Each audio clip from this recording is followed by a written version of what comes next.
Hey guys, welcome back.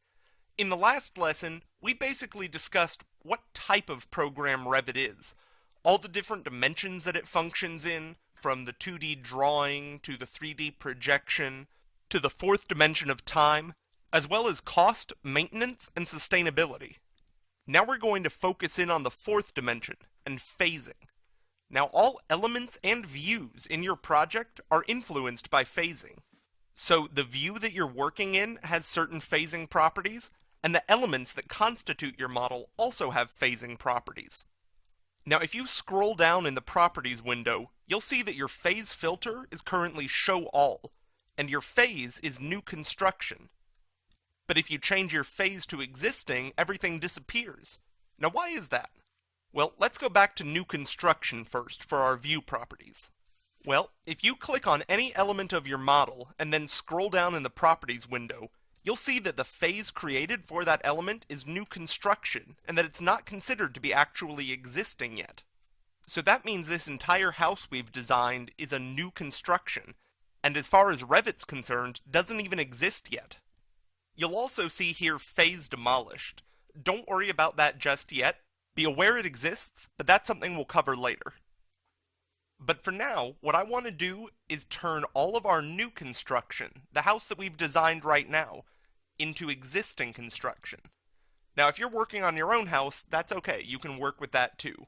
Basically, for this example, I want to pretend that our client wants us to add an addition to this house. We'll use phasing to demonstrate that process of adding an addition. So the first thing that we're going to do is go into our phasing settings. Go to the Manage tab, and then click Phases. The first thing that you'll see under the Project Phases tab are the existing and new construction phases. Now these are going to be your defaults whenever you're using an architectural template. Now if you use another type of template in Revit, you obviously might have more phases than these two. It'll just depend on the needs of your project. Now, since everything in my model is currently new construction, I'll call existing Existing 1, and change new construction to existing. I also want you to notice that at the top and the bottom of the screen are past and future. That means your phases will move chronologically from top to bottom. First 1, then 2, and so on. So what I'll do now is insert another phase below existing that I'll call addition. Actually, let me be even more explicit than that. I will call this house addition. So I'm also going to change phase 1. I originally changed it to existing 1 so we didn't have duplicate names, but now I'm just going to leave it out and call it not used. Another thing you can do if you find that you don't need a phase is that you can actually combine it with other phases. You can either combine it with the next one or with the previous one, whatever works for your needs. So instead of having not used just floating out there, I'll combine it with the next phase. That means anything that was in the not used phase will be put into the existing phase. So now that they're combined, if I hit Apply and OK, then all the objects in my model are listed under phase existing. So that means all the elements, my entire house, are now in the existing phase. So now that we're at this point, I'm actually going to right-click on my first floor plan and rename it to First Floor Existing.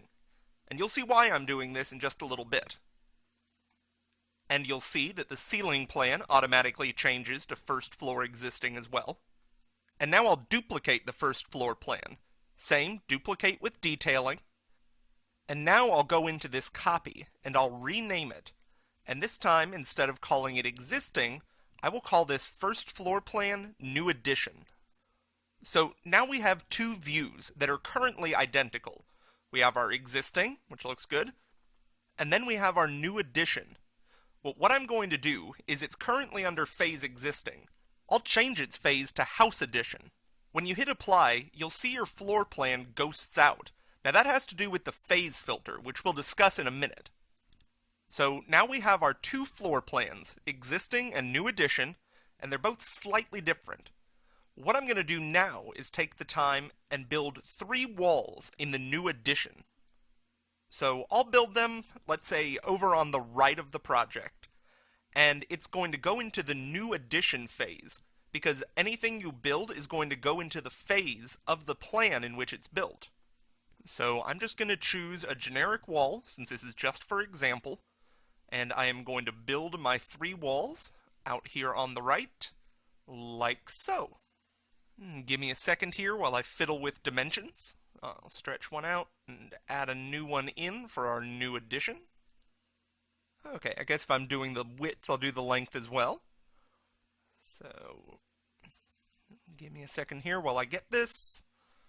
And once we get the measurements in, we will manually change them to 24 feet for the length and 14 feet for the width. And there we go. So this is going to be part of the new construction.